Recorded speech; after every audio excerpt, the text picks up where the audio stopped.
Shalom. Hari ini saya mau share firman Tuhan tentang peperangan di alam roh. Mari kita perhatikan firman Tuhan dari Roma pasal 12 ayat yang ke-11. Firman Tuhan berkata, "Janganlah hendaknya kerajinanmu kendor.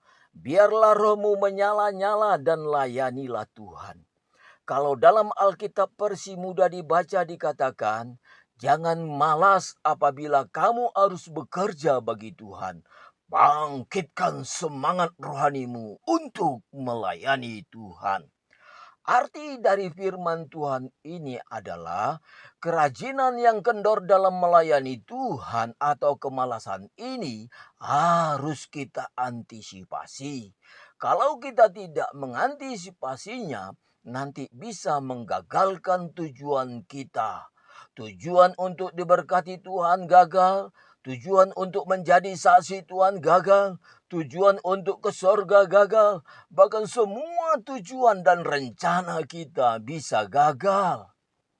Timbul pertanyaan, bagaimana cara untuk mengantisipasi kerajinan yang kendor atau kemalasan ini? Sebab manusia pada umumnya mempunyai kelemahan.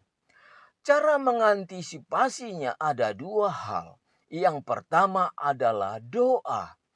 Makanya firman Tuhan dalam Matius pasal 26 ayat 41 berkata, "Berjaga-jagalah dan berdoalah supaya kamu jangan jatuh ke dalam pencobaan.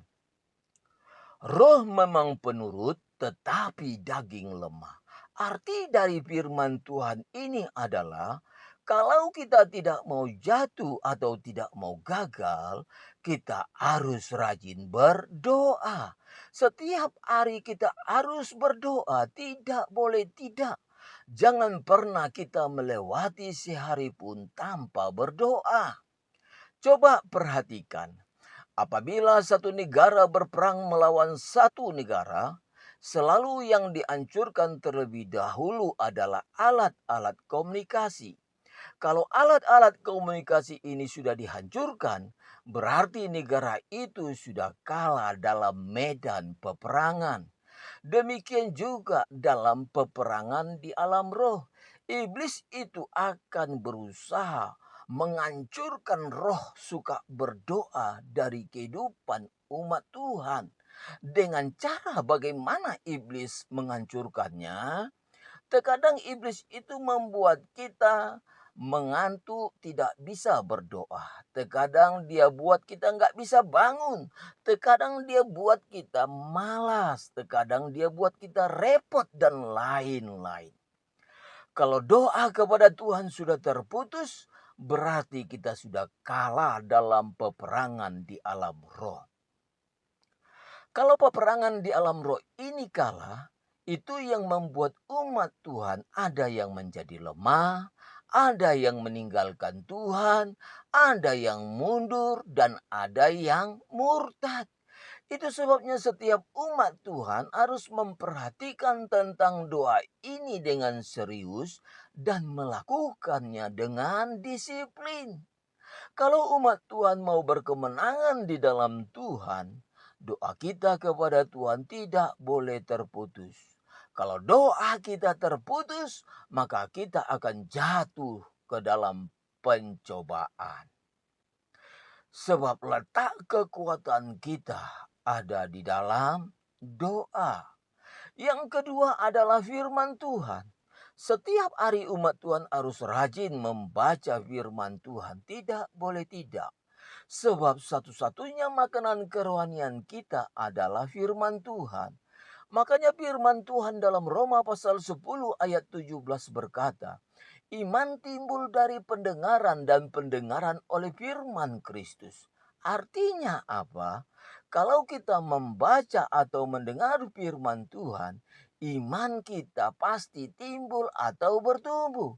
Sebaliknya, kalau kita tidak mendengar atau membaca firman Tuhan, iman kita tidak bertumbuh.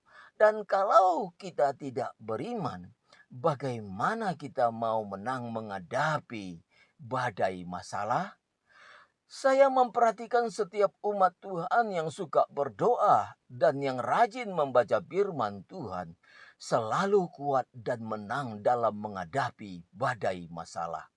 Dan saya memiliki 4 orang teladan yang sangat rajin berdoa dan membaca firman Tuhan.